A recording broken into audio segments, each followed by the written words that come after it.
Ladies and gentlemen, my name is Akin and my colleague is Jake. We will be aiming to convince you that our proposed resolution 71-2 must be included at the agenda for the 71st World Health Assembly. The intention of our resolution is for the World Health Organization and its regional offices to develop a comprehensive global health emergency response framework capable of managing all public health emergency of international concern. The resolution comprises of the following directives. 1.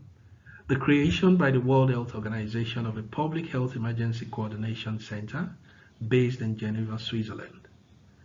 Secondly, that all 6 WHO regional offices are to develop the physical response capacity to effectively and efficiently respond to acute public health emergencies of international concern.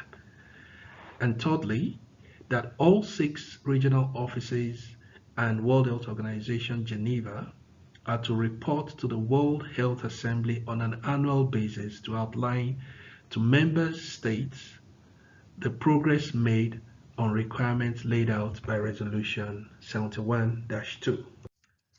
Now for a brief background on the topic we are addressing. The epidemic that ravaged Europe in the 18th century led the World Health Assembly to adopt the International Health Regulation 1969. This was a non-binding agreement that failed to improve global health security in a significant way. This was revised in 2005 at the 58th World Health Assembly, and it provided a critical and universal framework for promoting global health security.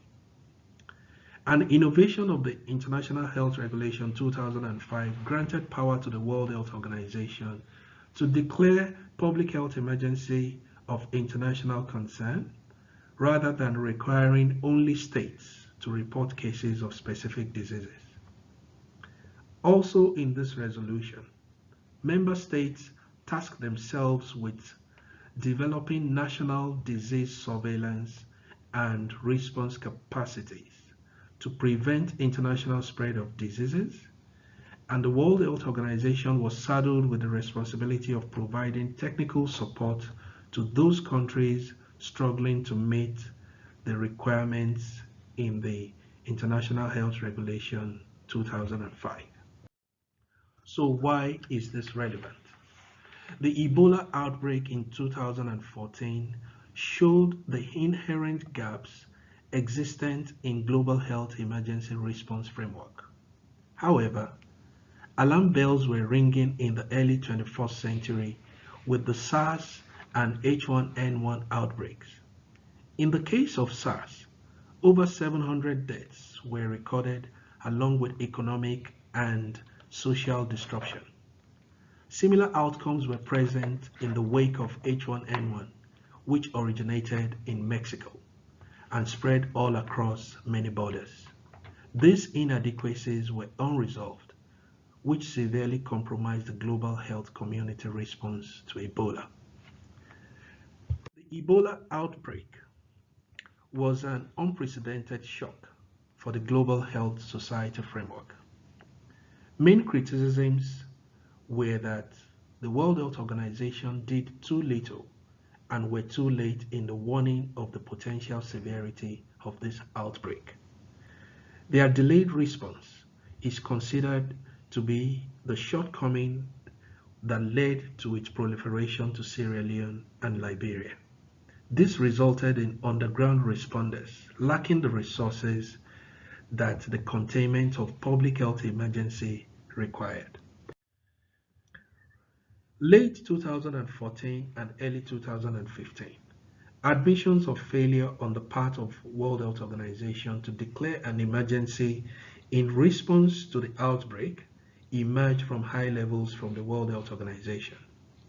In May 2015, at the 68th World Health Assembly, calls were made for the World Health Organization to expand their capabilities by the creation of a $100 million emergency response fund.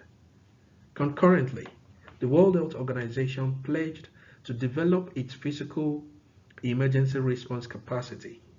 However, as of 2016, these goals are yet to be realized. Which brings us to our proposed resolution. The inclusion of Resolution 71/2 at the 71st World Health Assembly will recommend that the WHO and its regional offices begin work on the development of a comprehensive public health emergency response infrastructure. Order 1 of Resolution 71/2 requires the following of the WHO. Firstly, a state-of-the-art emergency coordination center will be constructed at the World Health Organization headquarters in Geneva.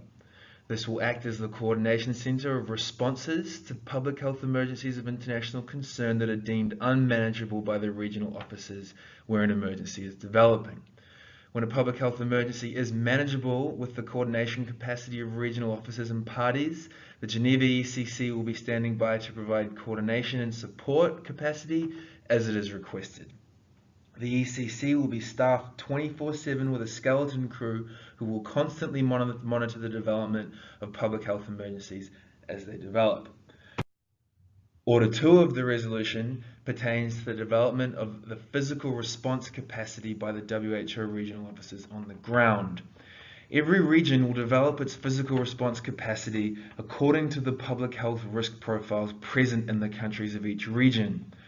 The purpose of this order is to complement the coordination powers of the ECC, which is a key element of any emergency response, with the physical capacity to actually contain the proliferation of public health emergencies of international concern as they develop.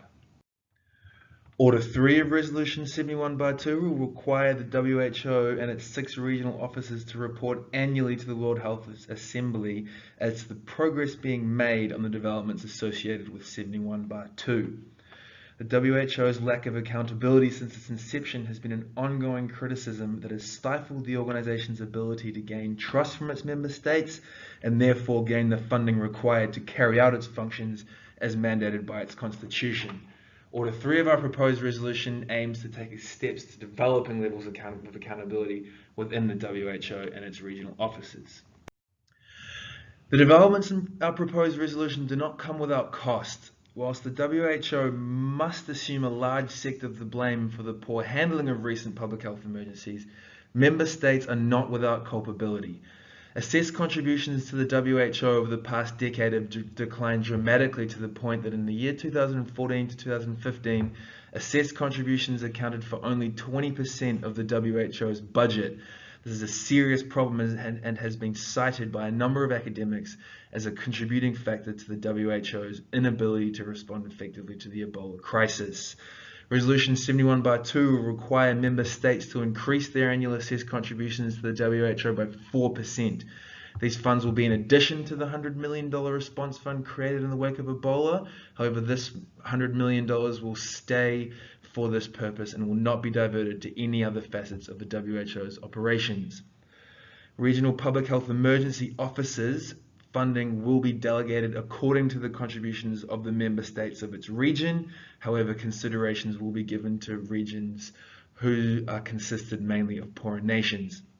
A primary aim of this resolution is to restore both the capacity and the reputation of the WHO as a global health leader. However, any organization based on international consensus is only as solid as the commitments made by its member states.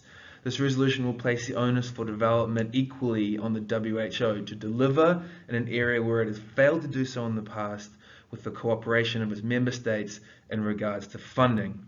Now, to conclude this proposal, the following points must be made clear. The role of the WHO in the emergency response space as prescribed by the International Health Regulations 2005 is not fit for purpose in the global health environment which we currently occupy. In the wake of the Ebola crisis, the WHO committed to both developing their emergency response capacity and creating a fund. However, neither of these were done in a meaningful way. The reality is that these commitments are not sufficient. This resolution would begin the path towards a comprehensive global health emergency response infrastructure capable of managing a future in which global health emergencies pose one of the greatest risks to the world as we know it. It is for this reason that Resolution 71/2 must be placed on the agenda for the 71st World Health Assembly.